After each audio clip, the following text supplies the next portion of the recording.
Buonasera, siamo qui per ricordare Renzo Chiarelli, figura di grande importanza per la cultura veronese e non del secolo scorso, che vanta stretti rapporti con questa accademia, di cui è stato socio corrispondente a partire dal 1972 e membro effettivo dal 90.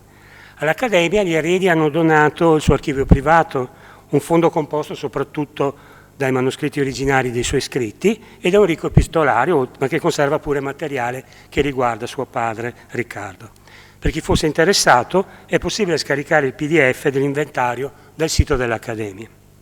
L'illustre studioso è stato commemorato in questo stesso volume, in questo stesso salone, nel novembre del 2001, a poco più di un anno dalla morte, nonché il 17 marzo 2016, giornata di un convegno i cui atti sono stati presentati sempre qui nel gennaio del 2018. In breve, Chiarelli nasce nel 1915 a Verona, dove muore nel 2000. È sepolto però in Toscana, a Vicchio, nelle valli del Mugello, dove era nato il padre. Nel 1934 si trasferisce a Firenze, dove si laurea e stringe rapporti con storici dell'arte e della statura di Berenson, Roberto Longhi e Carlo Ludovico Ragghianti. Nel 1944 diventa funzionario della sovrintendenza delle Gallerie di Firenze, per la quale diresse alcuni musei fiorentini, mettendosi in mostra nell'opera del recupero postbellico dei beni artistici. Allo stesso modo sarà attivo nell'opera di salvataggio in occasione dell'alluvione dell'Arno del 1966.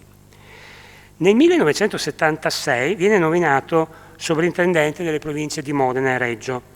A partire dall'anno successivo, fino a giugno dell'80, rivestì lo stesso incarico qui nel Veneto, finendo per essere, negli anni della pensione, ispettore onorario per Verona.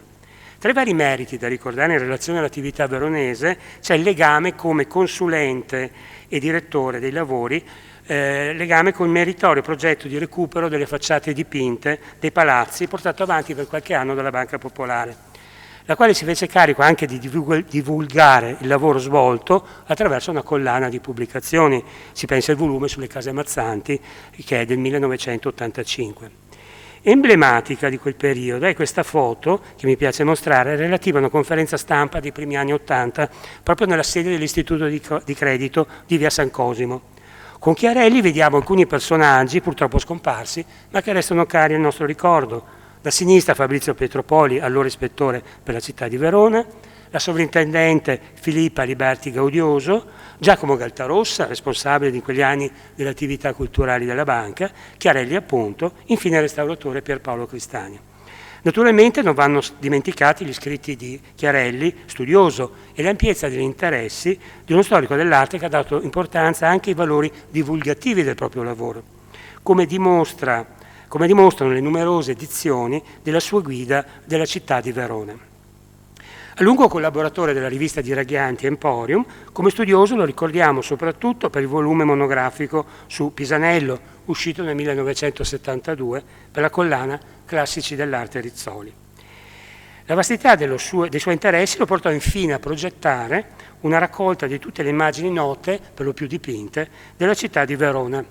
Sappiamo che a questo progetto Chiarelli lavorò almeno a partire dal 1959, precisando negli anni '80 con la revisione del materiale raccolto, che nel 1997 è stato acquisito dalla Cari Verona e dato in deposito al Museo di Castelvecchio. Poi purtroppo il progetto si arenò, anche se quei materiali saranno il punto di partenza, molto Chiarelli, per il libro Imago Urbis, il volto di Verona nell'arte, curato nel 2001 dalla stessa Cari Verona.